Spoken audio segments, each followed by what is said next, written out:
I'll tell you the truth, neighbor. The day that woman rammed her SUV straight through my fence, something in me snapped.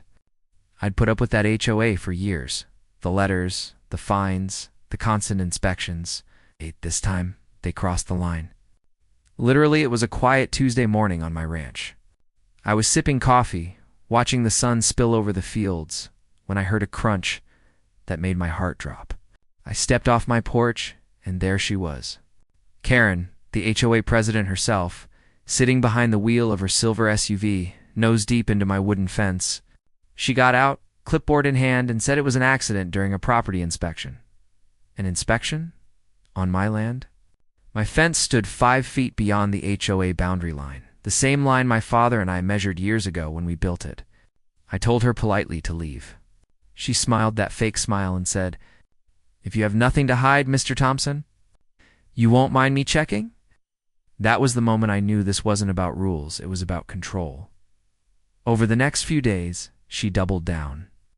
HOA letters arrived claiming my fence was encroaching on common land. She even called the county office to report illegal structures. But the surveyor confirmed what I already knew. My fence was perfectly within my rights. Still, Karen didn't stop. One afternoon, I caught her SUV parked halfway up my driveway again, camera in hand, snapping pictures of my barn. I warned her once more to stay off my property. She rolled her eyes and said, "We'll see what the board decides." That night, I didn't sleep much.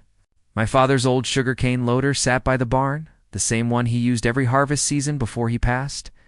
I looked at it and thought, Dad wouldn't have let anyone trample his land either.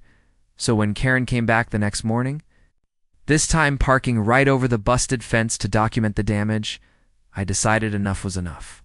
I climbed into that loader, rolled it over, and with one steady pull, lifted the front end of her SUV clean off the ground. Her face went white as a sheet. I didn't yell. I didn't curse. I just looked at her through the glass and said, "You're trespassing, ma'am. Sheriff's on his way." The sheriff showed up 15 minutes later, and he knew me well.